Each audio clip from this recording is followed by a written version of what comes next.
Good evening everyone, मैं पूजा आप सभी का स्वागत करती हूँ सिलेक्शन अड्डा में। कैसे हैं आप सभी लोग? उम्मीद है कि आप सभी एकदम बढ़िया होंगे।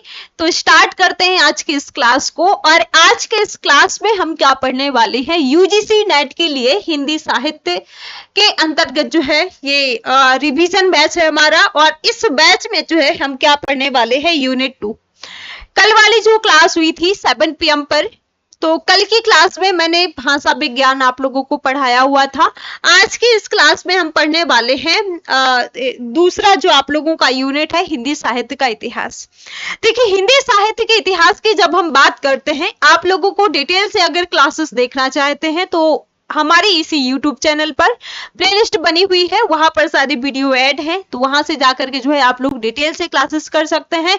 यहाँ पर हमें क्या करना है कि शॉर्ट में जो है हमें चीजें देखनी है। आपके एग्जाम के लिए जो है क्या चीजें महत्वपूर्ण है वो हमें यहाँ पर देखना है, एक रिवीजन यहाँ पर करना है। ठीक है, तो देखिए, सबसे पहले जब हम इस यूनिट को शुरू करते हैं, हिंदी साहित्य इतिहास लेखन में काल विभाजन की समस्या की बात करते हैं। देखिए, यहाँ पर जब आप पढ़ेंगे तो आप लोगों को काल विभाजन की समस्या भी पढ़ेंगे, इसके साथ साथ जो है नामकरण की समस्या भी पढ़ेंगे। अब जब आप काल विभाजन की समस्या पर बात करते हैं तो यहाँ पर कई विद्वान हैं और अपने अपने तरीके से इन्होंने जो है काल विभाजन किया हुआ है। सबसे पहले अगर हम यहाँ पर बात करें, जो सबसे पहला प्रयास रहता है वो जॉर्ज गैरसन का रहता है। और जॉर्ज गैरसन क्या करते हैं, जब काल विभाजन करते हैं 11 कालों में जो है वो विभाजित करते हैं। इसके बाद दूसरा जो प्रयास रहता है वो किसका रहता है, मिश्र बंधुओं का रहता है। मिश्र बंधुओं ने जो काल विभाजन किया वो 8 कालों में विभाजित करते हैं। इसी प्रकार जो है, जैसे जॉर्ज गैरसन ने जो विभाजन किया, अब उनके विभाजन में मिश्र बंधुओं को जो है कुछ उन्होंने सुधार किए। इसके बाद जो है आचार्य रामचंद्र शुक्ल आते हैं और आचार्य रामचंद्र शुक्ल के अनुसार ही जो है, जो सर्वाधिक जो कह सकते हैं कि सर्वमत जो है वो किसके काल विभाजन पर है, आचार्य रामचंद्र शुक्ल के। ठीक है, तो अब जहां मिश्र बंधु 8 कालों में विभाजित कर रहे थे, 8 कालों में उन्होंने जो है काल विभाजन किया है, वही आचार्य रामचंद्र शुक्ल 900 वर्षों के काल को जो है ये कितने 4 कालों में जो है विभाजित करते हैं। इसके बाद जो है उनके जो आचार्य रामचंद्र शुक्ल ने जो काल विभाजन किया है, उनके विभाजन से मिलता जुलता ही जो है कुछ परिवर्तन उन्होंने कालों में जो समय दिया हुआ है ना, उसमें परिवर्तन किया है। और उसमें परिवर्तन किसने किया है, आचार्य हजारी प्रसाद द्विवेदी ने किया है। जहां आचार्य रामचंद्र शुक्ल आदि काल यानी वीर गाथा काल का जो समय है वो कितना बताते हैं, 1050 से 1375 बताते हैं। तो वही जो आचार्य हजारी प्रसाद द्विवेदी है, जो आदिकाल का जो समय है वो अलग बताते हैं। ठीक है, तो यहाँ पर ऐसी कुछ चीजें आप लोग देखेंगे। सबसे पहले तो हम ये बात करते हैं कि कोई भी साहित्य इतिहास लेखन में अगर हम काल विभाजन की बात करते हैं या नामकरण की बात करते हैं, तो कोई भी इतिहास यूं तो निरंतरता की प्रवृत्तियों के कारण समग्र होता है, किंतु उसकी समग्रता का अवबोध करने के लिए उसका वैज्ञानिक वर्गीकरण जो है जरूरी होता है। ठीक है, इस दृष्टि से काल विभाजन की समस्या साहित्य इतिहास लेखन में महत्वपूर्ण मानी जाती है।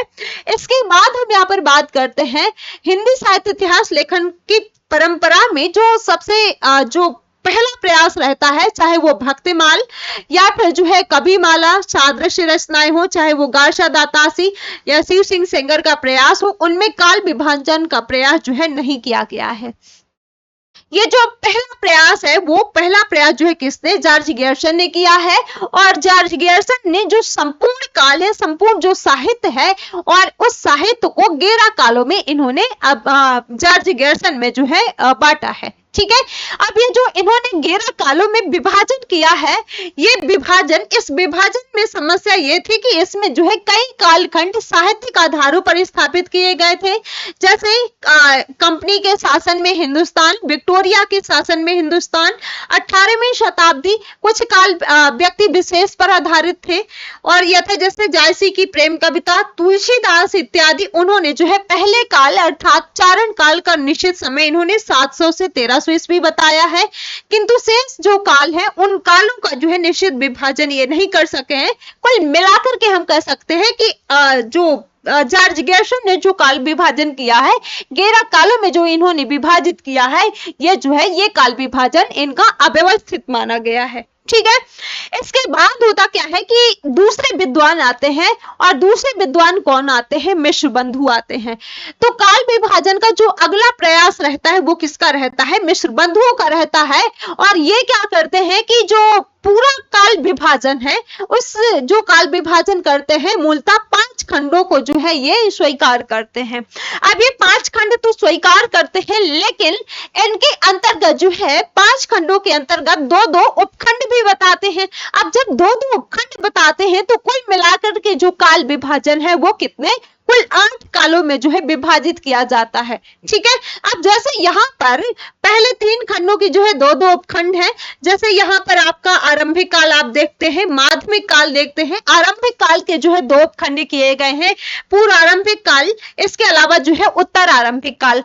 इसी तरीके से जो आपका माध्यमिक काल है, माध्यमिक काल को जो है पूर्व आरंभिक काल और पूर्व जो है प्रौढ़ माध्यमिक काल। इसके बाद जो तीसरा है, तीसरा जो है कौन सा? अलंकृत काल। और अलंकृत काल को भी जो है पूर्व अलंकृत काल और उत्तर अलंकृत काल, ऐसे जो है उसको भी बांटा गया है। तो वही यहाँ पर बताया गया है कि पहले जो काल विभाजन, जो पहले 3 खंड है, उन 3 खंडों को जो है 2-2 खंडों में बांटा गया है। तो अब 2-2 खंड जो है आपके ये हो गए। ठीक है। इसके बाद जो है, इसके बाद देखिए आरंभिक काल के अंतर्गत ये आपके 2 हो गए, इसके अलावा जो है माध्यमिक काल के अंतर्गत 2 हो गए, और जो आपका अलंकृत काल है उसके अंतर्गत जो है 2 हो गए। ठीक है। तो ये कुल मिलाकर के कितने हुए? 6 हुए, और 2 जो है और है। तो कुल जो इन्होंने काल विभाजन किया है मिश्र बंधुओं ने, तो 8 काल इन्होंने निर्धारित की है। ये बात यहाँ पर आप लोगों को ध्यान देना है। जहां जो है जॉर्ज ग्रियर्सन ने 11 कालों में विभाजित किया है, वहीं कुछ सुधार के साथ ये 8 कालों में विभाजित करते हैं। इसके बाद अगर हम यहाँ पर बात करें, देखिए यहाँ पर जो अलंकृत काल है, अलंकृत काल को जो है 2 भागों में, वही मैंने बताया। इसके बाद जो है जो 7वां है परिवर्तन काल, और 8वां है वर्तमान काल। ठीक है। ये समय भी आप लोगों को ध्यान देना है। इसके बाद जो है आगे अगर हम बात करें, ये जो काल विभाजन इन्होंने किया, इन्होंने जो मिश्र बंधुओं ने और जॉर्ज ग्रियर्सन ने जो काल विभाजन किया, इससे थोड़ा अलग यहाँ पर आते हैं कौन? आचार्य रामचंद्र शुक्ल। ठीक है। तो इस काल विभाजन की जो मूल समस्या है वो ये है कि ये जो है अत्यंत जटिल माना गया है। जो किसने किया है? मिश्र बंधुओं ने। और इसका पर्याप्त तार्किक और वैज्ञानिक आधार जो है नहीं प्राप्त हो पाया है। हिंदी साहित्य के काल विभाजन का जो सबसे ठोस प्रयास किया जाता है वो किसके द्वारा किया जाता है? आचार्य रामचंद्र शुक्ल के द्वारा किया जाता है।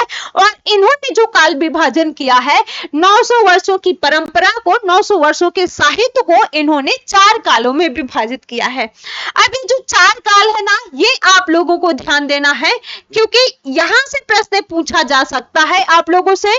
तो इन्होंने 4 काल कौन कौन से बताए हैं? वीरगाथा काल, भक्ति काल, रीति काल और आधुनिक काल।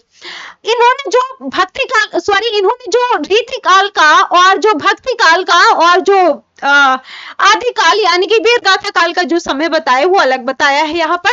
तो अगर सबसे पहले हम बात करें, वीरगाथा काल यानी कि आदि काल आता है। ठीक है। आदि काल को जो है आचार्य रामचंद्र शुक्ल ने वीरगाथा काल कहा है, और आदिकाल किसने कहा है? आचार्य हजारी प्रसाद द्विवेदी ने कहा है। ठीक है। तो वीरगाथा काल का जो समय इन्होंने बताया है वो 1050 से 1375 विक्रमी संवत तक बताया है। वहीं भक्ति काल का जो समय इन्होंने 1375 से 1700 संवत तक बताया है। रीति काल का जो समय इन्होंने 1700 से जो है 1900 संवत तक बताया है। और आधुनिक काल का जो समय है वो 1900 संवत से जो है अब तक बताया है। ठीक है। तो ये काल विभाजन आपको किसके अनुसार याद रखना है? आचार्य रामचंद्र शुक्ल के अनुसार याद रखना है। आचार्य रामचंद्र शुक्ल ने हिंदी साहित्य का जो काल विभाजन है, संपूर्ण 900 वर्षों के साहित्य को इन्होंने 4 कालों में विभाजित किया है। ठीक है। जो तीसरा प्रयास रहता है काल विभाजन में वो किसका रहता है? आचार्य रामचंद्र शुक्ल का रहता है। पहला प्रयास जॉर्ज ग्रियर्सन ने किया। दूसरा प्रयास जॉर्ज ग्रियर्सन ने जो काल विभाजन किया उसमें कुछ परिवर्तन करके मिश्र बंधुओं ने किया। मिश्र बंधुओं के काल विभाजन से असंतुष्ट होकर आचार्य रामचंद्र शुक्ल ने क्या किया कि 4 कालों में विभाजित किया। अब इसके बाद आता क्या है? आचार्य हजारी प्रसाद द्विवेदी। अब जब आचार्य हजारी प्रसाद द्विवेदी काल विभाजन करते हैं आचार्य रामचंद्र शुक्ल से जो है कुछ मिलता जुलता ही काल विभाजन किया जाता है। जैसे आचार्य रामचंद्र शुक्ल ने जो है 4 कालों में विभाजित किया है, तो 4 कालों में जो है ये भी विभाजित करते हैं। आचार्य हजारी प्रसाद द्विवेदी भी जो है 4 कालों में विभाजित करते हैं, लेकिन यहाँ पर आचार्य हजारी प्रसाद द्विवेदी ने जो है समांतर शुक्ल जी के ढांचे को इन्होंने स्वीकार तो किया है, लेकिन काल विभाजन में थोड़ा इन्होंने परिवर्तन किया है। अब थोड़ा परिवर्तन यहाँ पर इन्होंने क्या किया है कि जहां पर आचार्य रामचंद्र शुक्ल आदि काल का यानी कि वीर गाथा काल का जो समय है वो कितना बता रहे थे, 1050 से 1375 विक्रमी संवत तक बता रहे थे। लेकिन यहाँ पर क्या होता है कि आदि काल का जो समय है वो आचार्य हजारी प्रसाद द्विवेदी ने कितना बताया है, 1000 से जो है 1400 ईस्वी तक बताया है। वही पूर्व मध्यकाल यानी कि भक्ति काल का जो समय है आचार्य हजारी प्रसाद द्विवेदी ने कितना बताया है, 1400 से जो है 1700 ईस्वी तक बताया है। उत्तर मध्यकाल यानी कि रीतिकाल का जो समय है वो 1700 से जो है 1900 ईस्वी तक बताया है, और आधुनिक काल का जो समय है वो 1900 से जो है अब तक बताया है। तो यहाँ पर क्या बताया गया है कि जो आदिकाल में यहाँ पर काल विभाजन आदिकाल के समय सीमा पर जो परिवर्तन किया गया है, तो इन्होंने आदिकाल की समय सीमा को जो है कुछ आगे तक बढ़ाया, और इससे जब हम आदिकाल का जो समय है इसको बढ़ा देते हैं तो आदिकाल के बाद जो आपका पूर्व मध्यकाल जो है पूर्व मध्यकाल आता है, उत्तर मध्यकाल आता है, तो इनके परिवर्तन इनका जो समय है उसमें परिवर्तन तो अपने आप हो जाएगा। ठीक है, अगर हम पहले वाले का समय बढ़ा देंगे तो जो बाद में जो काल आएगा उसका समय अपने आप बढ़ जाएगा। ठीक है, तो ये बात जो है यहाँ पर कही गई है। ये चीज यहाँ पर आप लोगों को किसके बारे में, आचार्य हजारी प्रसाद द्विवेदी ने जो काल विभाजन किया, आचार्य महावीर प्रसाद द्विवेदी ने जो काल विभाजन किया, आचार्य हजारी प्रसाद द्विवेदी ने और आचार्य रामचंद्र शुक्ल ने जो काल विभाजन किया, इसमें जरूर आप लोगों को ध्यान देना है। अब हम आगे बात करते हैं वर्तमान समय में। अगर हम बात करें तो आचार्य द्विवेदी के जो मत हैं, आचार्य द्विवेदी के मतों के समन्वय पर जो है लगभग सहमति कायम हो चुकी है। आज के समय में जो है समस्या ये है कि विगत 150 वर्षों के आधुनिक काल को कैसे जो है उपखंड में विभाजित किया जाए। अब जो यहाँ पर बात आती है किसकी, आधुनिक काल की। इसके अलावा जो है चूंकि साहित्यिक चेतना की तीव्र जो विकास हुआ है, अतः काल परिवर्तन अब जो है 300 से 400 वर्षों के स्थान पर जो है 8 से 10 वर्षों में होने लगा है, किंतु अब जो है समान सहमति कायम हो चुकी है, जिसके अनुसार काल विभाजन जो है यहाँ पर आप देख सकते हैं भारतेंद्र युग, द्विवेदी युग, छायावाद युग, प्रगतिवाद, प्रयोगवाद, नई कविता और साठोत्तरी कविता। भारतेंद्र युग का जो समय माना गया है वो 1850 से 1900 ईस्वी तक माना गया है। इसके बाद जो है भारतेंद्र युग के बाद जब आप देखिए यहाँ पर एक चीज ध्यान देना है, आधुनिक काल तक जो है हम बढ़ जाते, आधुनिक काल के बाद जो है ये समय आते हैं आपके। ठीक है, तो आधुनिक काल का जो समय है वो 1850 से 1900 तक। इसके बाद द्विवेदी युग का जो समय है वो 1900 से 1918 तक। छायावाद का जो समय है 1918 से 1936 तक। प्रगतिवाद 1936 से 1943 तक। प्रयोगवाद 1943 से जो है 1951 तक। इसके अलावा जो है नई कविता 1951 से 1960 तक, और साठोत्तरी कविता जो है 1960 से अब तक। ठीक है, तो ये जो है आप लोगों का जो आधुनिक काल के बाद जो समय है उस पर ध्यान देना है। आधुनिक काल के बाद जो आप लोगों का भारतेंद्र युग, इसके अलावा जो है द्विवेदी युग, छायावाद जो है छायावादोत्तर युग, प्रगतिवाद, प्रयोगवाद, ये चीजें जो है यहाँ पर इसका समय भी आपको ध्यान देना है। ठीक है, अब यहाँ पर अगर हम बात करें जो पीछे हमने जो काल विभाजन जो समय देखा, तो ध्यान से अगर हम देखते हैं तो 1918 ईस्वी के बाद का जो पूरा विभाजन है वो कविता को केंद्र में रख करके किया गया था, जबकि अब जो है गद्य का महत्व अधिक है, इसलिए गद्य विधाओं का विभाजन अलग से किया गया है, जो इस प्रकार आप लोग देख सकते हैं। गद्य की जब हम बात करते हैं तो उपन्यास कहानी, उपन्यास में जो है प्रेमचंद पूर्व युग, प्रेमचंद्रोत्तर युग, प्रेमचंद युग, स्वतंत्रोत्तर युग, प्रेमचंद्र युग। ठीक है, इसी प्रकार जो है आपका कहानी में प्रेमचंद्र पूर्व युग, प्रेमचंद्रोत्तर युग, नई कहानी, आ कहानी, सहज कहानी, सक्रिय कहानी, समानांतर कहानी, सचेतन कहानी और समकालीन कहानी। ठीक है, तो ये आप देख सकते हैं। इसी प्रकार जो है नाटकों में से अगर हम बात करें तो प्रसाद पूर्व युग नाटक, प्रसाद युग, प्रसादोत्तर युग, आलोचनाओं में जो है शुक्ल पूर्व युग, शुक्ल युग, शुक्लोत्तर युग आलोचना, इसके बाद जो है स्वच्छंदतावादी आलोचना, ऐतिहासिक आलोचना, मनोविश्लेषणात्मक आलोचना, नई समीक्षा, समकालीन समीक्षा, और आपका जो पांचवा है निबंध शुक्ल पूर्व युग, शुक्ल युग और शुक्लोत्तर युग। ठीक है, तो आप जो काल विभाजन किया गया है ना, वो जो है इस तरीके से किया गया है, तो ये भी यहाँ पर आप लोग ध्यान दे सकते हैं।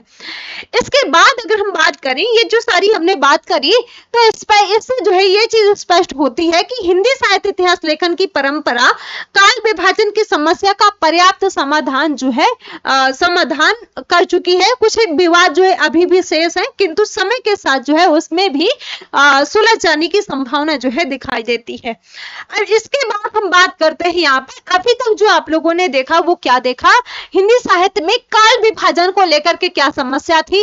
कई विद्वान जो है आते हैं, विद्वानों में मतभेद रहता है काल विभाजन को लेकर के। जॉर्ज गैरसन जो है जो काल विभाजन उन्होंने किया, अलग किया। इसके अलावा मिश्र बंधुओं ने अलग किया, आचार्य रामचंद्र शुक्ल ने अलग किया, आचार्य हजारी प्रसाद द्विवेदी ने जो है काल विभाजन अलग किया। अब यहाँ पर जो सबसे बड़ी बात आती है वो क्या आती है, हिंदी साहित्य इतिहास लेखन में नामकरण की समस्या। अब जैसे आप लोगों ने काल विभाजन की समस्या को देखा, इसी तरीके से यहाँ पर जो है नामकरण को लेकर के भी समस्या है। अब नामकरण को लेकर के भी जो है यहाँ पर मतभेद है, अनेक विद्वान जो है अलग अलग जो है नामकरण रखते हैं। ठीक है, अब यहाँ पर सबसे पहले अगर हम बात करें, किसी भी इतिहास में प्रथम समस्या काल विभाजन की होती है, और जो द्वितीय समस्या होती है वो कालखंडों को लेकर के होती है। कालखंडों के सही नामकरण की समस्या होती है। कालखंडों का नाम जो है यादृच्छिक आधार पर नहीं रखा जा सकता है, अतः प्रयास यह किया जाता है कि जहां तक संभव हो सके नामकरण साहित्यिक प्रवृत्तियां, जो उस टाइम की जो साहित्यिक प्रवृत्तियां, जो साहित्यिक विशेषताएं रही है, उनके आधार पर जो है किया जाए। ठीक है, यदि एकदम जो है संभव नहीं होता है तो उस कारण के आधार पर वो जिसमें तत्कालीन साहित्य के स्वरूप के निर्धारण में जो है सर्वाधिक महत्वपूर्ण भूमिका निभाई गई है, ऐसी स्थिति में जो है नाम का आधार राजनीतिक भी हो सकता है, जैसे विक्टोरिया आयोग। इसके साथ साथ जो है सामाजिक भी है, जैसे पुनर्जागरण काल, व्यक्ति मूलक भी है, जैसे भारतेंदु युग, और निर्विशेष भी है, जैसे आदिकाल। ठीक है, तो ये यहाँ पर सबसे पहला, जब आप काल विभाजन की बात करते हैं या फिर नामकरण की, तो सबसे पहले जो प्रयास किया जाता है वो उस टाइम की तत्कालीन जो परिस्थितियां रही उनके आधार पर, या फिर उस टाइम की जो विशेषताएं रही हैं उनके आधार पर जो है हम काल विभाजन कर सकते हैं। जब आप लोग हिंदी साहित्य का इतिहास आचार्य रामचंद्र शुक्ल का पढ़ते हैं, तो वहां पर आप लोगों ने देखा होगा कि कई जगह पर जो है ये कहा गया, जब हम भाषा की बात करते हैं ना, तो हम जो है अनुमान ये लगा सकते हैं कि उस टाइम पर जो है कौन कौन से कवि रहे होंगे, उस टाइम की भाषा क्या रही है, तो इस चीज से जो है उस टाइम की रचनाएं क्या रही है, इस वजह से जो है इस चीज से हम क्या कर सकते हैं कि एक अनुभव कर सकते हैं कि अच्छा उस टाइम पर ये भाषा जो है बोली जाती रही होगी, ये भाषा जो है उस टाइम के प्रयोग में रही होगी। ठीक है, तो ये सिर्फ और सिर्फ हम कहाँ से जो हमारे सामने जो प्रवृत्तियां हैं उनसे जो है हम पता लगा सकते हैं। ठीक है, जैसे आप लोग क्या करते हैं कि जब हम हड़प्पा सभ्यता पढ़ते हैं या फिर शिलालेख वगैरह पढ़ते हैं, तो हम लोग जब भाषा की बात करते हैं तो हम क्या करते हैं कि सब लोग जो है उस टाइम पे उपस्थित तो थे नहीं, हम जो हमारे सामने वस्तुएं, जो हमारे सामने मृदभांड वगैरह है, जो हमारे सामने जो है शिलालेख वगैरह है, सिक्के वगैरह है, हम उनसे जो है एक आइडिया ले सकते हैं कि अच्छा उस टाइम पर ये भाषा रही होगी। ठीक है, तो सेम जो है जब हम हिंदी साहित्य के इतिहास की बात करते हैं, तो उस टाइम की जो प्रवृत्तियां रही हैं, तत्कालीन जो स्थितियां रही हैं, उनसे जो है हम यहाँ पर जो काल विभाजन है, जो नामकरण है, जो भाषा को लेकर की बात कर सकते हैं, उन रचनाओं के ऊपर हम कर सकते हैं। ठीक है, इसके बाद जो है हम आगे बढ़ते हैं। हिंदी साहित्य इतिहास लेखन में नामकरण की समस्या जो है, समानता अगर यहाँ पर बात करें तो प्रारंभिक काल या फिर जो है आदिकाल तथा उत्तर मध्यकाल अथवा रीतिकाल के संदर्भ में जो है उठती है। जहां तक भक्ति काल का प्रश्न है, तत्कालीन भक्ति आंदोलन की व्यापकता और साहित्य पर उसके प्रभाव के देखते हुए ये सर्वसम्मति बन चुकी है कि उसका नाम जो है भक्ति काल ही माना जाए। ठीक है। इसी प्रकार जिसे हम आधुनिक काल कह सकते हैं, उसका समय भी जो है ठीक वही है जो आधुनिकता के उद्भव का है। क्योंकि आधुनिकता साहित्य और सामाजिक जीवन को प्रभावित करने वाली अति महत्वपूर्ण शक्ति रही है, इसलिए इसे आधुनिक काल कहने की सहमति सही है। ठीक है, तो ये बात भी यहाँ पर आप लोगों को ध्यान देना है। इसके बाद जो है प्रथम जो समस्या है वो आदिकाल की है। आखिर आदिकाल इसको क्यों कहा गया? ठीक है, तो जिसे जो है इसको जॉर्ज गियर्सन ने चारण काल कहा है। मिश्र बंधुओं ने, अगर हम बात करें, इन्होंने क्या कहा है? मिश्र बंधुओं ने प्रारंभिक काल कहा है आदिकाल को। शुक्ल जी ने इसको क्या कहा है? वीरगाथा काल कहा है। ये आपको ध्यान देना है क्योंकि प्रश्न पूछा जाता है। वही पंडित राहुल संख्यान की बात करें, इन्होंने क्या कहा है? सिद्ध सामंत काल कहा है।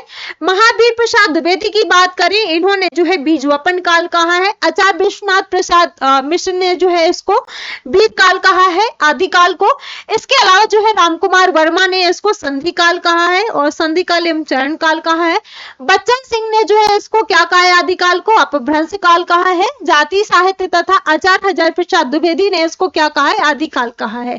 ठीक है, इनमें से अगर हम बात करें आदिकाल, वो जो प्रारंभिक काल है, जो कि प्रारंभिक काल किसने कहा? मिश्र बंधुओं ने कहा। तो आदिकाल और प्रारंभिक काल जो है, इसके अलावा जितने भी यहाँ पर नामकरण किए गए हैं वो किसी ना किसी साहित्यिक प्रवृत्ति को आधार बना करके किए गए हैं। ठीक है, इसके अलावा किंतु वर्तमान खोजों से स्पष्ट होता है कि उक्त काल में किसी भी प्रवृत्ति को केंद्रीय नहीं माना जा सकता। अतः धीरे धीरे सहमति बनी है कि प्रवृत्ति विशेष के स्थान पर जो है निर्विशेष नामकरण ही सही है, इस काल हेतु उचित होगा। और चूंकि आदिकाल जो है, आदिकाल नामकरण में आरंभिक होने के साथ साथ जो है पूर्वज होने का एहसास भी शामिल होता है। अब आदिकाल नाम पर जो है इसमें सहमति बन चुकी है। जब आप लोग हिंदी साहित्य के इतिहास पढ़ते हैं तो हिंदी साहित्य के इतिहास में आप लोग सबसे पहले क्या पढ़ते हैं? आदिकाल पढ़ते हैं। ठीक है, तो इस वजह से आदिकाल को क्या कहा गया है? आरंभिक काल भी कहा गया है, प्रारंभिक काल भी कहा गया है। ठीक है, तो ये चीज यहाँ पर आप लोगों को ध्यान देना है। इसके बाद अगर हम बात करें उत्तर मध्यकाल के संदर्भ में, अगर हम यहाँ पर देखें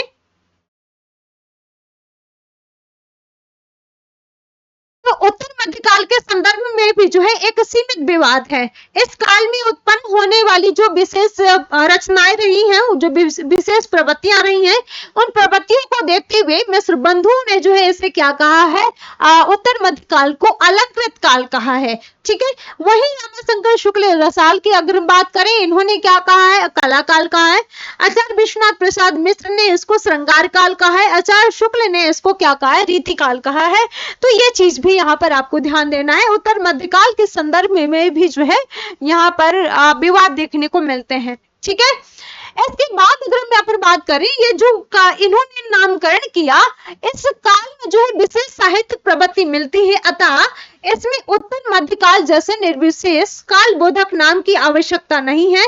शेष तीनों प्रवृत्तियां इस काल के केंद्र में है। किंतु ध्यान पूर्वक देखें अगर हम, तो रीति काव्य परंपरा न केवल इस काल की जो है व्यापक विशेषता है, बल्कि इस काल की जो है व्याप्त विशेषता भी है।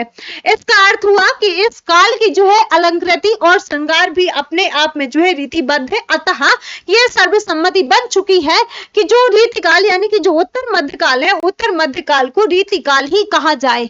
ठीक है, तो ये बात भी यहाँ पर आप लोगों को ध्यान देना है। इसके आगे अगर हम यहाँ पर बात करें, नामकरण की जो अगली समस्या है वो किस पर है? आधुनिक काल पर है। ठीक है, अब जब यहाँ पर आप लोग आधुनिक काल की बात करते हैं तो आधुनिक काल के कुछ उपखंडों को लेकर के जो है यहाँ पर अगली समस्या देखने को हमें मिलती है। तो 1850 ईस्वी से जो है अभी तक के कालखंड को समग्रता में आधुनिक काल कहना तो सर्वस्वीकृति है, किंतु इस काल के भीतर जो साहित्यिक आंदोलन पैदा हुए हैं तो उनके नामकरण पर जो है कुछ विवाद हमें यहाँ पर देखने को मिलता है। भारतेंदु काल, जब आप आधुनिक युग पढ़ते हैं तो आधुनिक युग में जो है सबसे पहले जो है भारतेंदु काल पढ़ते हैं। भारतेंदु काल नामकरण पर यद्यपि सर्वसम्मति बन चुकी है, तथापि ध्यातव्य है कि इसे जो है शुक्ल जी ने प्रथम उत्थान कहा है। ठीक है, शुक्ल का, जब आप लोग आचार्य रामचंद्र शुक्ल का हिंदी साहित्य का इतिहास पढ़ते हैं ना, तो वहां पर ये सारी चीजें आप लोग पढ़ते हैं। तो उन्होंने भारतेंदु जो है आचार्य रामचंद्र शुक्ल ने इसको क्या कहा है? प्रथम उत्थान कहा है। ठीक है। और वहीं गणपति चंद्रगुप्त की अगर हम बात करें, इन्होंने क्या कहा, स्वच्छंदता काल कहना उचित समझा है। इसी प्रकार द्विवेदी युग की अगर हम बात करें, द्विवेदी युग नाम भी जो है सर्व स्वीकृत है, किंतु इसे शुक्ल जी ने क्या कहा है, द्वितीय उत्थान। और गणपति चंद्रगुप्त ने जो है पुनर्जागरण काल इन्होंने कहा है। वही छायावाद नामकरण की बात करें, यह भी जो है स्वीकृत तो है, लेकिन छायावादी कवियों को सदैव शिकायत रही है कि ये नाम जो है आलोचना करता हुआ सा प्रतीत होता है। और प्रगतिवाद पर भी जो है सहमति है, किंतु प्रगतिवाद और प्रगतिशील के अंतर की समस्या जो है अब तक अनसुलझी सी महसूस होती है। ठीक है, तो ये यहाँ पर इनके काल विभाजन को लेकर के जो समस्या है वो आप लोगों को, जो नामकरण को लेकर के जो समस्या वो ध्यान देना है। आगे अगर हम बात करें, अगला है यहाँ पर आपका प्रयोगवाद नाम अति प्रचलित होने के कारण जो है चल तो पड़ा है, किंतु स्वयं इस आंदोलन के प्रवर्तक अज्ञेय हैं। ठीक है, अज्ञेय को जो है इस आंदोलन के प्रवर्तक माना जाता है। और ये शिकायत रही है इनको कि आलोचकों ने उनके प्रयोगशील को जो है जबरदस्ती प्रयोगवाद बना दिया है। नई कविता पर ऐसा कोई विवाद नहीं है, किंतु ये समस्या अवश्य है कि इसमें नई शब्द जो है विशेषण है या जो है संज्ञा का ही जो है अंश है। इसी प्रकार आ कविता में ये समस्या सदैव रही है। आ उपसर्ग का जो है अर्थ अभाव है, विरुद्ध है, या फिर जो है कुछ और है। कुल मिलाकर के हम अगर बात करें आधुनिक काल में, तो आधुनिक काल की कविता के इतिहास के कालखंडों के नामकरण जो है लगभग तय हो चुके हैं, किंतु कहीं ना कहीं जो है विरोध की अनुगुण सुनाई जरूर देती है। तो ये बात यहाँ पर आप लोगों को किसके अंतर्गत, आधुनिक काल के बारे में ध्यान देना है। ठीक है, आगे हम यहाँ पर बात करें,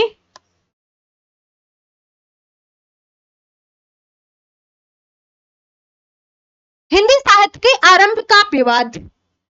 हमने क्या देखा कि जो काल विभाजन की जो समस्या है, जो नामकरण की जो समस्या है, उस पर हमने बात करी। अब यहां से हम देखते हैं हिंदी साहित्य के आरंभ का विवाद। इसमें क्या विवाद है, तो हिंदी साहित्य के आरंभ का विवाद जो है मूलतः ये है कि हिंदी भाषा का आरंभ जो है कब से माना जाए, इस पर जो है विवाद है। इसका कारण यह है कि साहित्य की धारा तो वैदिक संस्कृत के समय से जो है अविच्छिन्न रूप से वर्तमान काल तक प्रवाहित होती रही है। इसीलिए हिंदी साहित्य के आरंभ का प्रश्न जो है वस्तुतः उस बिंदु की पहचान से जुड़ा हुआ है जहां से हम साहित्यिक भाषा के आधार पर तौर पर जो है हिंदी की शुरुआत मान सकते हैं। ठीक है, तो ये जो है यहाँ पर हिंदी साहित्य के आरंभ शुरुआत को लेकर के भी जो है यहाँ पर विवाद है। हिंदी साहित्य के इतिहास के आरंभ के संबंध में अगर हम बात करें, तो इतिहासकारों में जो है काफी मतभेद यहाँ पर दिखाई देता है। और वो मतभेद ये है कि कुछ विद्वान जो है हिंदी साहित्य का आरंभ 7वीं शताब्दी मानते हैं, और क्योंकि 7वीं शताब्दी में जो है पूर्ववर्ती अपभ्रंश के लक्षण जो है हमें दिखाई देने लगते हैं। जब यह बात जो है जब आप लोग भाषा विज्ञान में पढ़ते हैं, हिंदी साहित्य का जो विकास पढ़ते हैं, ठीक है, तो विकास में सबसे पहले आप लोग क्या पढ़ते हैं कि सबसे पहले जो हिंदी का विकास होता है वो कैसे होता है। सबसे पहले संस्कृत आती है, संस्कृत के बाद जो है पाली आती, और संस्कृत को भी जो है 2 भागों में बांटा जाता है, वैदिक संस्कृत और जो है लौकिक संस्कृत। इसके बाद जो है पाली आती है, प्राकृत आती है, प्राकृत के बाद जो है अपभ्रंश का विकास होता है, अपभ्रंश के बाद जो है औहट्य, और औहट्य के बाद जो है हिंदी का विकास होता है। तो वही बात यहाँ पर कही गई है कि हिंदी साहित्य के जो आरंभ है वो 7वीं शताब्दी से मानते हैं, क्योंकि 7वीं शताब्दी में पूर्ववर्ती अपभ्रंश के लक्षण जो है हमें दिखाई देने लगते हैं। ऐसे विद्वानों में जॉर्ज गियर्सन, इसके साथ साथ जो है मिश्र बंधु, शिव सिंह सेंगर, पंडित राहुल संज्ञान, डॉक्टर नागेंद्र तथा डॉक्टर रामकुमार वर्मा शामिल हैं। ठीक है, इस बात को ये विद्वान मानते हैं। इनमें से शिव सिंह सेंगर और पुष्पदंत को पहला कवि मानते हैं, डॉक्टर रामकुमार वर्मा स्वयंभू को पहला कवि मानते हैं, जबकि पंडित राहुल संज्ञान और डॉक्टर नागेंद्र जो है सिद्ध कवि सरहबा को पहला कवि मानते हैं। तो आप लोगों को यहाँ पर यह चीज ध्यान देना है।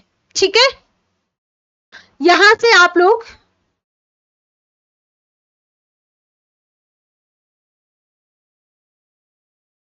यहां से इतना जरूर आप लोगों को ध्यान देना है, क्योंकि एक क्वेश्चन जो है आप लोगों से जरूर ऐसा पूछा जाता है। ठीक है, कि किसने जो है हिंदी का पहला कवि किसको माना गया है, किसने माना है।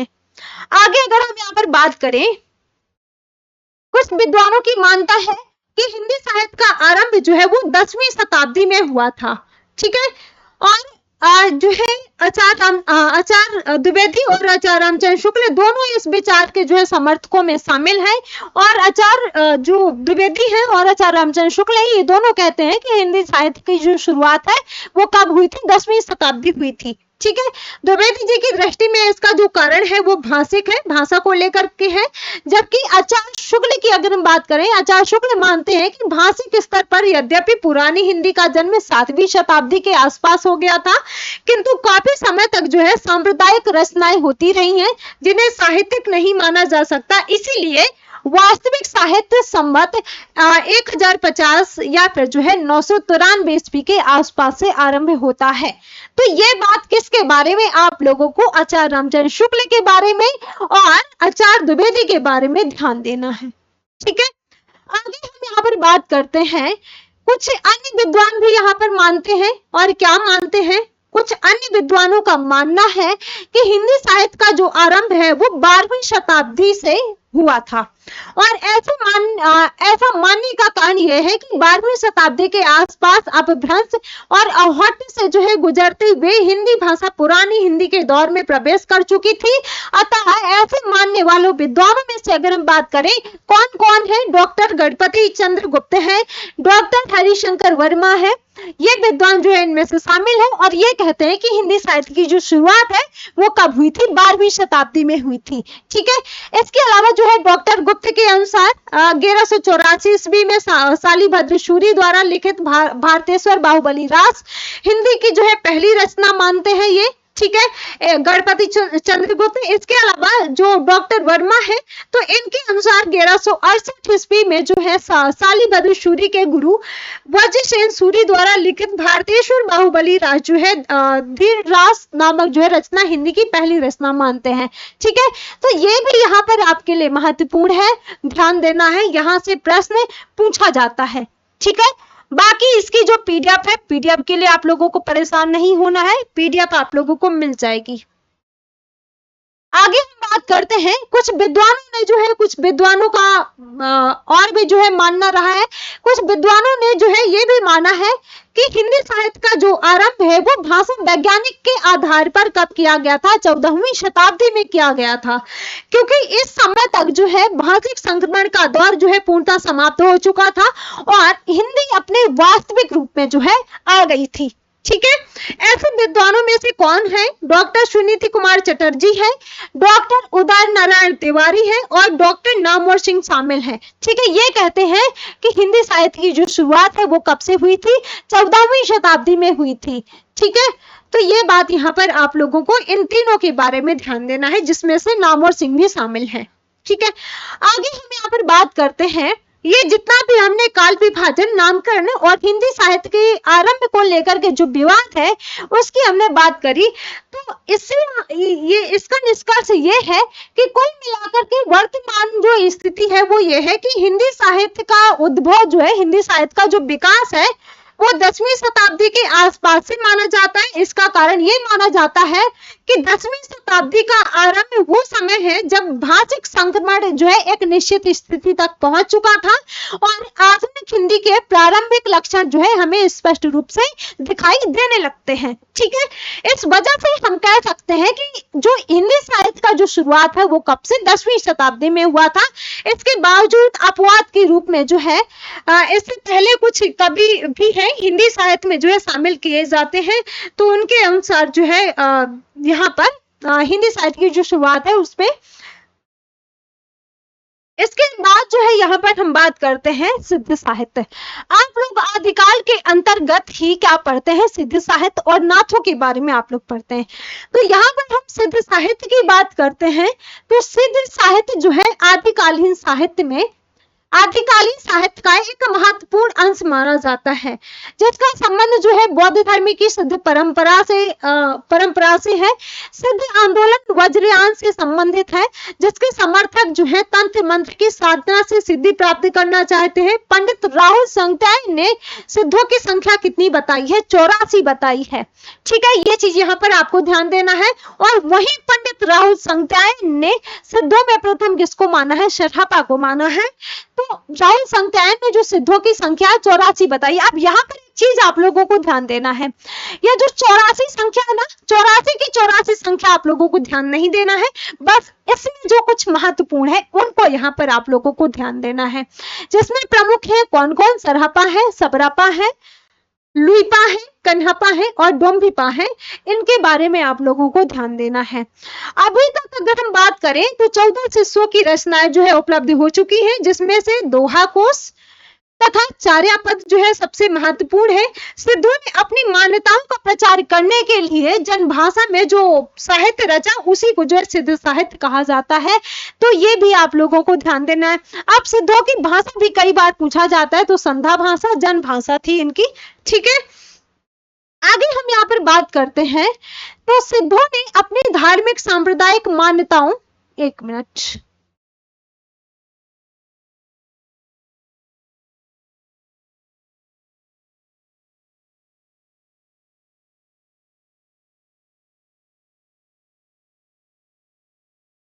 सिद्धों ने जो है अपनी धार्मिक सांप्रदायिक मान्यताओं को अपने साहित्य के माध्यम से जो है इन्होंने व्यक्त किया है।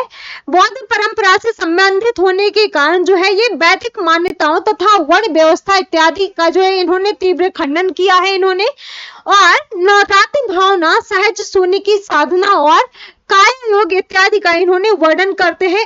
इनका दावा रहता है सिद्धों का कि जो पंडित लोग जो है सारे आगम वेद पुराण जो है पढ़ चुके हैं, वे भी जो है परम सत्य को नहीं जानते हैं। सत्य तो यह है कि बुद्ध या परम तत्व का जो है अस्तित्व हमसे बाहर नहीं है, हमारे भीतर ही है। सिद्धों का जो है एक यहाँ पे पंक्ति है, पंडित साल सत्य बखाने देहि बुद्धि बसंत न जाने, आगम वे पुणे पंडित मार बहंती पक्के श्री फले अलीजिम बाहिरी भमंती। यहाँ पर कहा गया है कि जैसे भौरा जो है पके हुए बेल के बाहर ही जो है घूमता रहता है, इसी प्रकार जो है रसास्वादन के लिए जो है घूमता रहता है और रसास्वादन जो है नहीं कर पाता है। इसी प्रकार जो है जो पंडित लोग होते हैं, पंडित लोग जो है आगम वेद और पुराण को जो है सिर्फ ढोते रहते हैं, उसका जो सार तत्व है उसको नहीं समझ पाते हैं, ठीक है। तो यहाँ पर आप लोगों को ये ध्यान देना है, सिद्धों की ये पंक्ति है। इसके बाद जो है सिद्धों ने आडंबरों का विरोध किया, बहुत महत्वपूर्ण है। सिद्धों ने जो है आडंबरों का विरोध किया और शून्य पर जो है आधारित साधना प्रकृति का इन्होंने समर्थन किया। इनका मानना है कि कोई व्यक्ति सिद्ध तभी बन सकता है जब वो जो है अपने मन को हर प्रकार के आकर्षण और मोह से परे ले जाए। जहां कोई भी इच्छा या राग द्वेष जो है साधक शांत मन को जो है उद्वेलित ना कर सके, ये मत जो है किसका है, सरहपा का है, ठीक है। सॉरी, यहाँ पर सरहपा का ये जो है मत है। इसके संबंध में जड़ी बड़ी पावड़ न संचयी रवि शशि राय परवश ताही बड़ चित्त विश्राम करु सरहे कहू। यहाँ पर ये कहा गया, सरहपा कहते हैं कि जहां मन और पवन की गति भी नहीं है, जहां सूर्य और चंद्रमा भी जो है प्रवेश नहीं कर सकते हैं, वहीं जो है अपने मन को ले जाओ ताकि चित्त को विश्राम मिले, यही सरहपा का जो है उपदेश है। तो ये बात भी यहाँ पर आप लोगों को ध्यान देना। कई बार एक क्वेश्चन आप लोगों से पूछा जाता है, और प्रश्न क्या पूछा जाता है, सिद्धों और नाथों में से पूछा जाता है। अब देखिए सिद्धों के बारे में आप लोगों ने क्या ध्यान दिया, क्या देखा कि जो सिद्ध है वो आडंबरों का विरोध करते हैं, ठीक है, और ये कहते हैं शून्य पर आधारित साधना प्रक्रिया का जो है समर्थन करते हैं। और इनका मानना ये रहता है कि कोई भी व्यक्ति जो है वो सिद्ध तभी बन सकता है जब वो जो है वो अपने मन को हर प्रकार से क्या कर सके, हर प्रकार के आकर्षण और मोह से जो है परे ले जा सके। तो ऐसा मान, ये जो मानता रही वो किसकी रही है, सिद्धों की रही है, ठीक है। अब वही अगर हम जब नाथों की बात करते हैं ना, देखिए नाथों और सिद्धों में यहाँ पर आप लोगों को एक चीज ध्यान देना है, जो नाथ है वो जो है मूर्ति पूजा वगैरह को मानते हैं, ठीक है। इसके अलावा जो है साथ ही साथ स्त्री का भी जो है बहुत सम्मान करते हैं।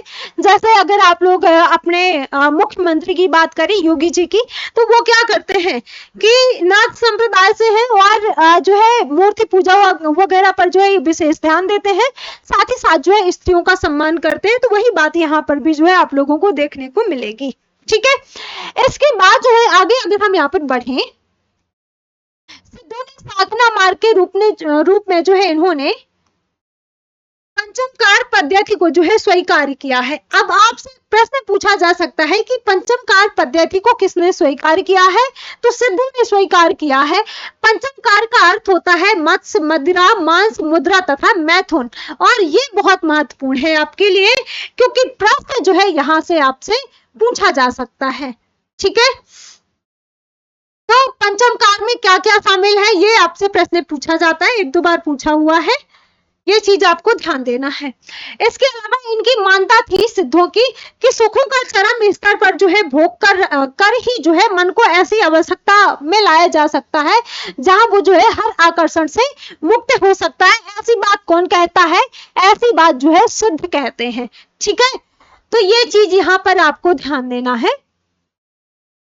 इसके बाद जो है सिद्धों की मानता है कि यहाँ सुखों का भोग जो है साधन के रूप में है, साध्य के रूप में नहीं है। इन्होंने गुरु को जो है अत्यधिक महत्व दिया है, क्योंकि सदगुरु के माध्यम से ही जो है वास्तविक ज्ञान प्राप्त होता है। इसके अलावा साधना प्रक्रिया में समस्त बाह्य आडंबरों का जो है इन्होंने निषेध किया है। इनकी अन्य विशेषताएं हैं। इनकी अन्य विशेषताओं में से अगर हम इनके शिल्प की बात करते हैं, सिद्धों का जो शिल्प रहा है ये कैसा रहा है? तो सिद्धों का जो शिल्प पक्ष है वो साहित्यिक सूक्ष्मताओं से युक्त नहीं है, क्योंकि ये जो सिद्ध है ना, ये जो है मूलतः कवि नहीं थे, बल्कि अपनी जो है संप्रदाय की मान्यताओं का प्रचार प्रसार करने के लिए जो है साहित्य लिखते रहे हैं। इनकी भाषा जो है अर्धमागधी अपभ्रंश थी, जिससे आगे चल करके जो है पूर्वी हिंदी उपभाषा का जो है विकास होता है। इनका सारा साहित्य जो है मुक्तक रूप में है, जो मुख्य रूप से चार्यापद तथा दोहा कोश है। ठीक है, ये आप लोगों को ध्यान देना है। इसके साथ साथ जो है कहीं कहीं पर इन्होंने अपनी आंतरिक अनुभूतियों को एक विशेष प्रतीकात्मक भाषा के रूप में इन्होंने दिखाया है, जिसे संध्या भाषा कहा गया। सिद्धों की जो भाषा है वो क्या है? संध्या भाषा है। ठीक है,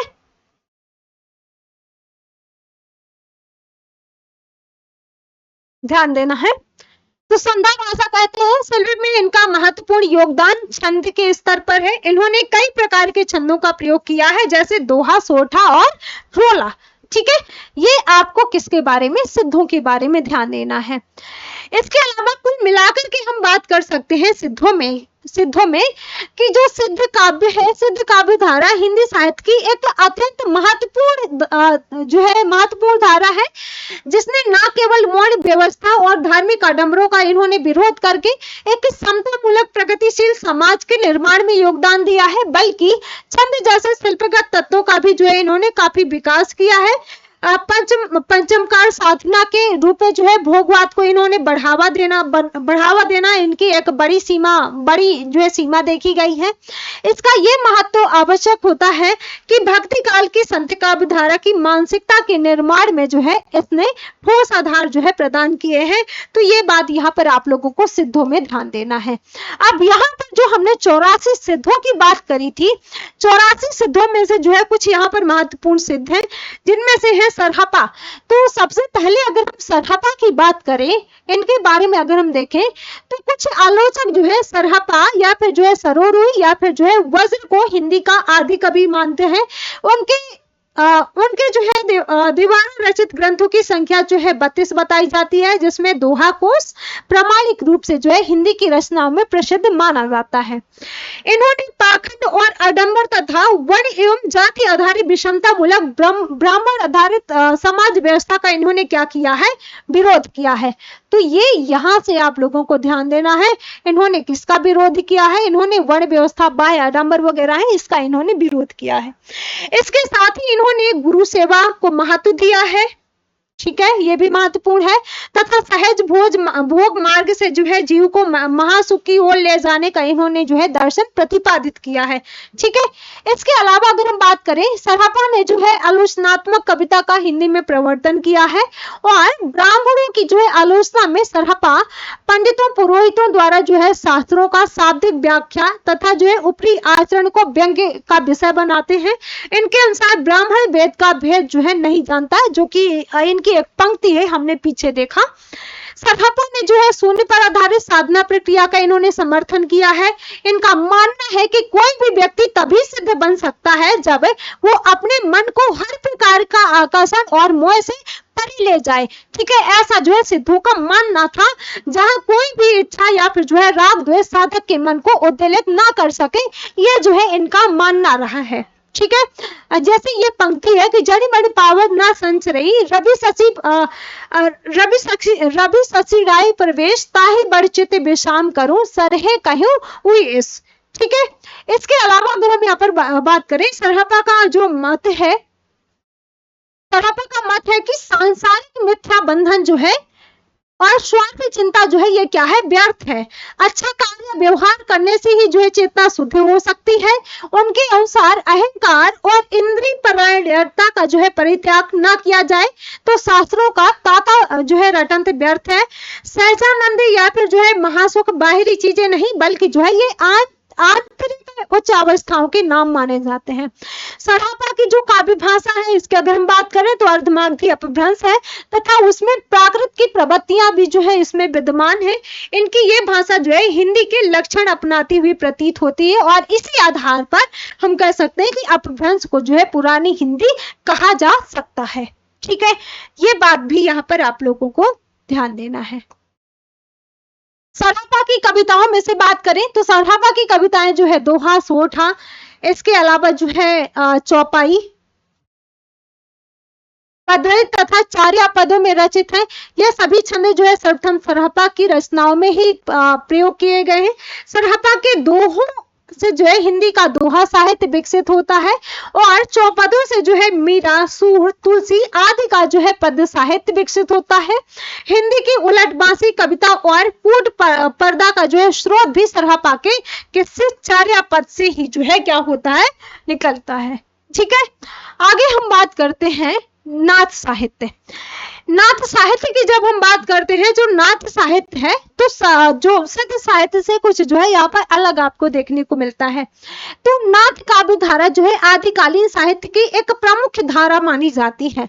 ठीक है, जिसका प्रणयन जो है किसने किया है, नाथों ने किया है और नाथों की संख्या कितनी है, 9 संख्या है, 9 नाथ है। ठीक है, नाथ संप्रदाय जो है सिद्ध संप्रदाय का ही एक विकसित रूप माना जाता है, जिसमें बौद्ध परंपरा के साथ साथ शैव मत के कुछ विचारों को भी जो है इसमें स्वीकार किया गया है। अंतिम सिद्ध जो है मच्छिंद्र नाथ जब जो है विषय भोग में फंस जाते हैं तो तब जो है ये गोरक्षनाथ ने जाग मच्छंदर गोरख आया के सूत्र वाक्य का जो है ये प्रयोग करते हुए क्या करते हैं कि मुक्ति प्रदान करते हैं। और ये जो मुक्ति है ये तात्विक अर्थ में सांसारिक आकर्षण से मुक्ति होती है। तो ये बात यहाँ पर आपको ध्यान देना है। जाग मच्छंदर गोरख आया, ये पंक्ति जो है पूछी जाती है आप लोगों से। अब ये जो नाथ शब्द है, नाथ शब्द की अगर हम बात करें, ये क्या होता है, नाथ शब्द का अर्थ होता है यही जो मुक्ति प्रदान करे। गोरखनाथ इस मत के जो है प्रवर्तक माने जाते हैं। इस संप्रदाय में कुछ जो है 9 नाथ हैं। ठीक है, जिसमें से प्रमुख कौन कौन है, जालंधर नाथ, चरपटी नाथ, भीमनाथ आदि जो है ये प्रमुख है। नाथों ने अपनी सांप्रदायिक धार्मिक मान्यताओं के प्रचार के लिए जो साहित्य रचा वही जो है नाथ साहित्य के रूप में जो है जाना जाता है, वही नाथ साहित्य कहलाता है। नाथ साहित्य का संवेद पक्ष जो है उनकी सांप्रदायिक मान्यताओं से ओतप्रोत माना जाता है। सिद्धों के विपरीत इनकी जो है मूल मान्यता है कि मुक्ति के लिए जो है ऐन्द्रिक भोग नहीं बल्कि जो है इंद्रियों का नियमन और निग्रह या फिर जो है संयम आवश्यक होता है। ऐसा जो है नाथों का मानना रहा है। ठीक है, इन्होंने सिद्धों की जो प्रवृत्ति है, सिद्धों की प्रवृत्ति मार्ग के विरुद्ध जो है इन्होंने निवृत्ति मार्ग की साधना को क्या किया है, इस मार्ग को की जो है इन्होंने स्थापना करी है। और एक यहाँ पर जो है पंक्ति है जो कि गोरखनाथ की पंक्ति है। ये क्या कहते हैं कि 9 लाख पाथरी आगे नाचे पीछे सहज अखाड़ा, ऐसा मन ले जो की खेला तब अंतरी बसे भंडारा। तो ये पंक्ति कई बार आप लोगों से पूछी जाती है जो कि बहुत महत्वपूर्ण है आपके लिए। ठीक है, किसकी पंक्ति है ये आपसे पूछा जाता है। तो ये जो पंक्ति है किसकी है, गोरखनाथ की है। ठीक है, गोरखनाथ की ये पंक्ति है, ये यहां पर आपको ध्यान देना है। आगे हम बात करें नाथों का मानना क्या रहा है। नाथों का मानना रहा है कि परम आध्यात्मिक सत्य तक जो है वही साधक पहुंच सकता है जो सांसारिक भोग से मुक्त हो चुका हो। गोरखनाथ के गुरु जो है मच्छिंद्र नाथ पहले सांसारिक आकर्षणों में फंस गए थे, किंतु गोरखनाथ द्वारा जो है मुक्त कराए जाने के बाद वो जो है निवृत्ति मार्ग के अनुयायी हो गए और ये कहते हैं कि जोगी सोई जानिए जागते रहे उदास तक निरंजन पाइए कहे मच्छिंद्र नाथ।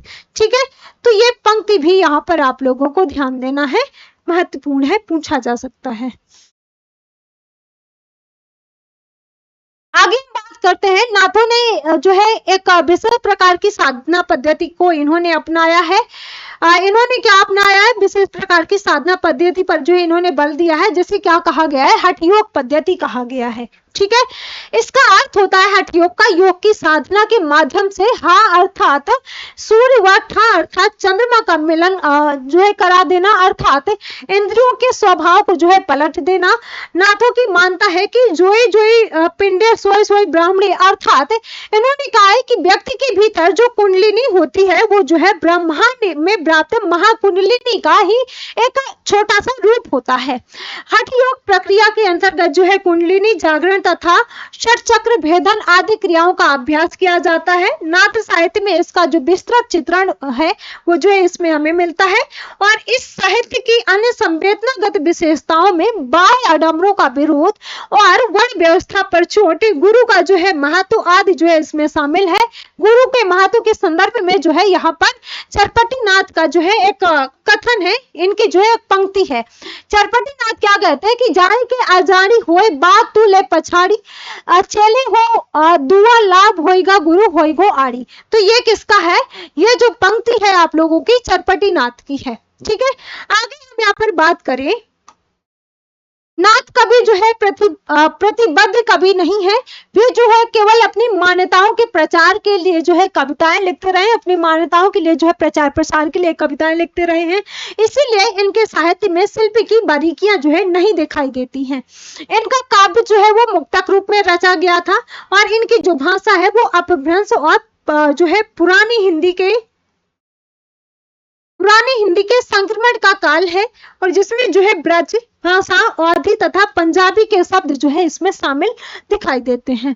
अपनी अंतर साधनात्मक अनुभूतियों को इन्होंने एक विशेष प्रतीकात्मक भाषा के रूप में व्यक्त किया है, जिसे क्या कहा गया है? संधा भाषा कहा गया है। इस भाषा की साधारण भाषा के विपरीत जो है उक्तियां मिलती हैं जो प्रतीकार्थ खुलने पर जो है स्पष्ट होती है। जैसे नाथ बोले अमृतवाड़ी, बारिश की कमली भिजाएगी पाड़ी, छंदों के स्तर पर जो है इन्होंने दोहा आदि का ही जो है प्रयोग किया है। तो ये चीज यहाँ पर आप लोगों को किसमें? नाथों में ध्यान देना है। नाथ साहित्य जो है, नाथ साहित्य का स्मरणीय गुण यह है कि इसमें जो है सामाजिक विषमताओं तथा अनियंत्रित भोग वासनाओं का विरोध जो है इसमें किया गया है।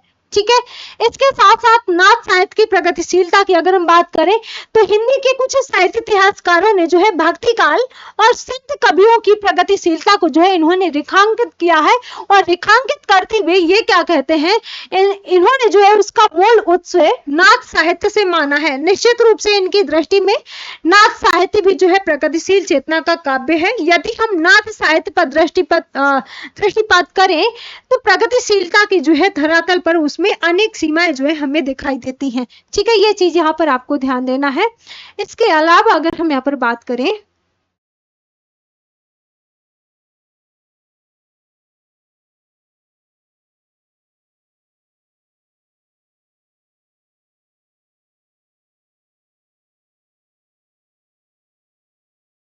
देखिए नाथों की अगर हम मान्यता की बात करें तो इन्होंने जो है नारी संबंधी दृष्टिकोण को लेकर के नाथों की जो प्रगतिशीलता रही है उस पर संदेह के घेरे में रहती है। इस साहित्य में जो है वज्र यानी साधना में उपस्थित नारी के प्रति जो है भोगमूलक दृष्टि का इन्होंने क्या किया है? तिरस्कार किया है। ठीक है, नारी को लेकर के यहाँ तक तो नाथ साहित्य में प्रगतिशीलता दिखाई देती है, लेकिन उसकी एक बड़ी सीमा यह है कि उन्होंने नारी को अपनी साधना में बाधा मानते हुए जो है इन्होंने तिरस्कृत किया है। तो ये बात भी यहाँ पर आप लोगों को ध्यान देना है नाथों नाथों और सिद्धों के बारे में। ठीक है, तो मुझे उम्मीद है कि यहाँ तक की चीजें जो है आप लोगों को समझ में आई होंगी। बाकी अगली जो हमारी क्लास होगी, कल की जो हमारी क्लास होगी इसी टाइम पर 7 PM पर, और उस क्लास में भी जो आप लोगों का हिंदी साहित्य का इतिहास है उसको ही जो है हम पढ़ेंगे। ठीक है, तो बाकी इसकी जो पीडीएफ है, इसकी पीडीएफ के लिए आप लोगों को टेलीग्राम चैनल ज्वाइन कर लेना है। टेलीग्राम पर आप लोगों को पीडीएफ मिल जाएगी। व्हाट्सएप ग्रुप भी आप लोग ज्वाइन कर सकते हैं। क्लासेस के लिए आप लोगों को जो है यूट्यूब चैनल सब्सक्राइब कर लेना है, ताकि आगे आने वाली जो हमारी क्लासेस हैं आप लोगों को मिल सके। ठीक है, और अपने दोस्तों के साथ में भी जो है आप लोगों को क्लासेस को शेयर करना है, ताकि ज्यादा से ज्यादा जो है लोग ज्वाइन कर सके। ठीक है, तो चलिए सभी को बाय बाय, थैंक यू।